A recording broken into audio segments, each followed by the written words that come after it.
I'm still getting some distortion. Try the next processor. Yes, Commander. Good morning, Commander. Greetings, Captain. Still trying to get that thing to work. Got you the specs on the new Klingon heavy cruiser. Why don't you plug it in, see how she flies? Right away, sir. Cadet.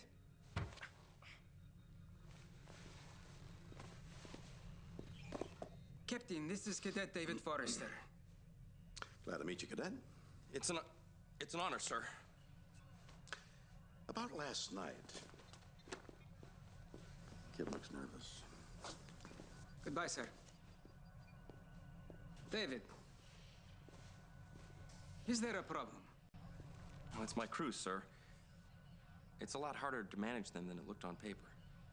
Sometimes Starfleet gives the most challenging cadets to the most capable command school students. Bringing out the best in them brings out the best in you. It's an old Russian technique. David, what is the problem? It's my communications officer, sir. She has a personal problem that has her ready to blow up. But she suppresses it. It's bringing down her work in the simulator. Before I joined the Enterprise, I had a commanding officer on Bendiri 4. She had a very hot temper. But she thought getting angry was unprofessional, so she would hold it all in. Whenever she did this, we knew we were in for serious trouble. If you want to help your communications officer, you must encourage her to express her emotions in a more appropriate place, outside of the simulator. With all due respect, sir, the crew's personality problems aren't the captain's concern, are they? Everything that happens on the ship is the captain's concern. I had the chance to serve under the best. A captain who pays attention to the temperament and morale of his crew can count on that crew when he really needs them. Well, okay. How do I encourage her to get mad? That's for you to figure out. But if you've made it to Starfleet Command School, you've probably made somebody angry before. Try to do it again. Thank you, sir. Carry on, Mr. Forrester. We've got to get that Klingon ship simulation running by this afternoon. And keep your nose out of the ship performance specs. Yes, sir. Sir, does that mean that... Never mind what it means. Aye, sir. It's just more proof that Federation leaders are weaklings. They're giving away our colonies and allowing the Klingons to massacre our colonists. That theory doesn't hold water, Frank. Klingon colonies along the neutral zone are being attacked too. Those are just rumors started by the Klingons to cover their tracks. Cadet Milan, assemble your crew and report to the simulator immediately. Let's go. Thank goodness. I can't stand that self-righteous creep. I know. Hi, crew. Hey. David? Hey, has anyone seen Sturk lately? No. Yeah, David. He had a project to work on in the lab. He said he made us in the simulator. Good. So, is everyone ready to take on the Klingons again? Yes, sir. Yes, sir. That will be acceptable. That reminds me, I told him I'd meet him in the lab. I'll see you guys later. Right. Robin, would you help me with those subspace equations? Sure, Jenna. It's pretty simple once you know the overall. Magia, before we go, I think we need to discuss your conduct in the simulator lately. You don't have to be concerned. I am fully in control now. That's what I'm afraid of. What? Look, as long as you hide your feelings, by staying this calm on the outside, you're a threat to the crew. How can you say that? Because it's true. You're bringing us down in the simulator. That's insane! I've done nothing to endanger our standings. Yes, you have.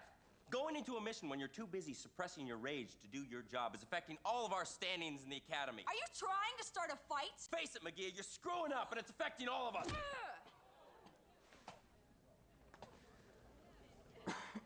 David, I'm sorry. I didn't mean to hit you.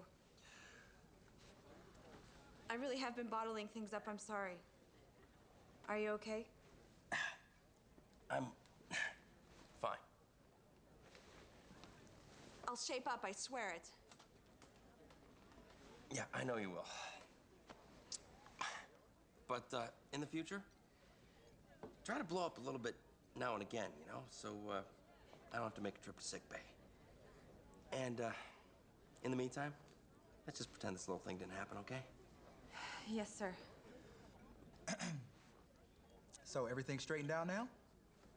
Oh, I think you're gonna see a big improvement in the team score. Absolutely. You know, I wish I'd have known hitting you would bring up our scores. It'd have saved me a lot of study time. You two sit down. Let me get you a drink.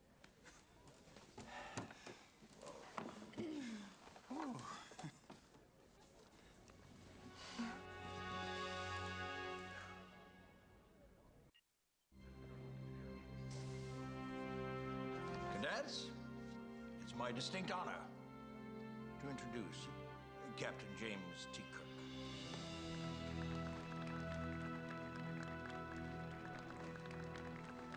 Thank you.